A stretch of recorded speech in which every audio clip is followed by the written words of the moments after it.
Hey guys, what is up? It is Bibs7 here again, and welcome to another RuneScape 3 vlog here today. In this one, I'm going to be talking about this week's update, which was the Revolution improvements, and they basically came out with this a little bit actually earlier than I thought. I was expecting this to actually come out a little bit later in the month, but it is out as our first update for the month of November. And yeah, it's basically what they've done is allow you to customize how large you want your revolution bar. It was defaults to the previous amount, which was 9, and also allows you to go lower or higher to add more things onto your bar, which is nice, although I'm sure most people who have already been using Revolution will not change their settings pretty much in any way. But that's just my opinion. I'm definitely not going to change anything, but you can now do that. And they also made it so that Revolution can trigger ultimate and threshold abilities on its own, which it previously could only do basics. So like I said, I'm not going to really be changing my setup at all, but I'll be interested to see what kinds of things people come up with for being able to be super AFK while still using thresholds and maybe even the damage boosting ultimates at times. So I'm looking forward to just seeing if there's some posts on Reddit or some videos of what to do. But in my opinion, I mean, I don't feel like changing my setup because the way I have it I'm very used to, and changing things would kind of just mess me up. I'm not sure if they have like a toggle for the Revolution threshold stuff. I'm not seeing it anywhere, but I would assume that you should be able to toggle it somewhere, like from, what is that, manual spellcasting? I didn't know that even existed, but I think they said you could toggle it. I'm not sure where that would be, but I definitely will toggle mine off once I am able to find that option. But yeah, I think it is definitely a cool update and nice improvement to Revolution. In order to bring these things more in line in Legacy and using full manual, although actually I don't think they changed full manual in any way, but they did change it so that if you are in Legacy, you have a much better minimum hit, up to 33% of your potential damage, up from what was previously 0. So a 33% increase in your minimum hit, I guess, is how it works. So that's pretty significant for those of you who do use Legacy. It definitely makes it a little bit better because obviously Revolution is quite AFK, and they wanted to make sure that if you do choose to use Legacy, you're not at a massive disadvantage to using Revolution. They also made it so that the special attacks in both Legacy and EOC versions have been buffed. They said it shifts 20% of random damage onto the existing damage floor, which I don't really fully understand what that means, but basically special attacks have also been buffed in damage, so that's pretty cool. I'm assuming things like the Gothic Staff will be even more useful now, especially at like P5 Telos, where you can just spam specs in the green beam. I'm assuming that will definitely improve the damage on that for sure. So pretty cool stuff there, although not really huge factors for myself at all. I'm not going to really be changing any of my Revolution options or anything like that. So yeah, but still I think it's cool that they did it.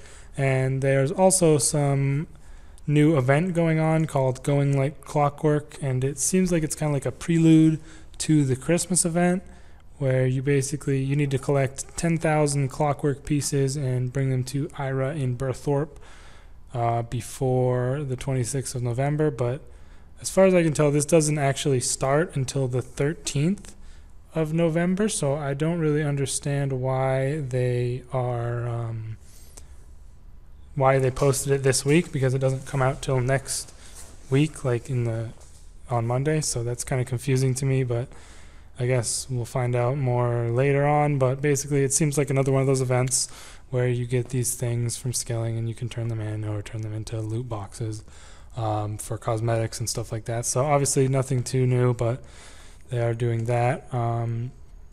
I actually haven't checked out the patch notes just yet, so I do want to look on there to see if there's anything that is worth mentioning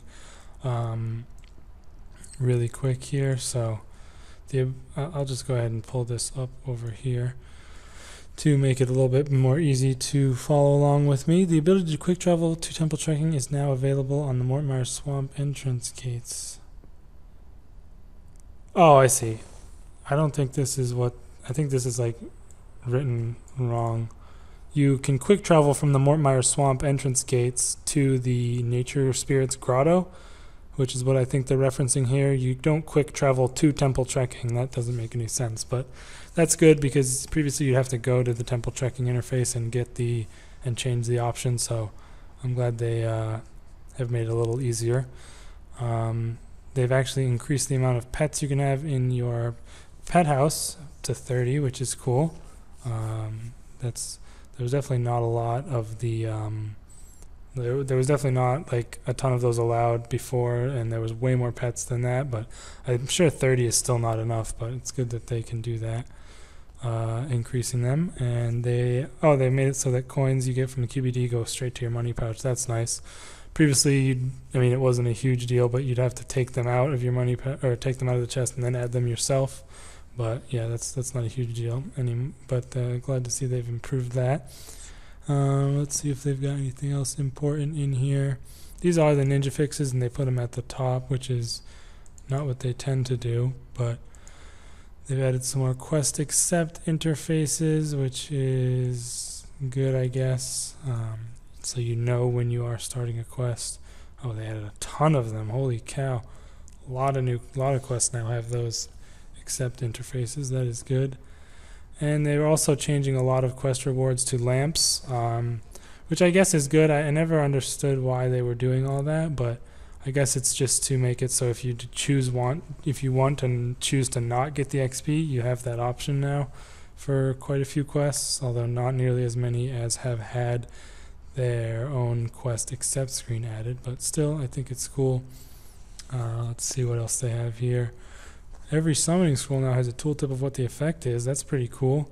They've also updated quite a few of them.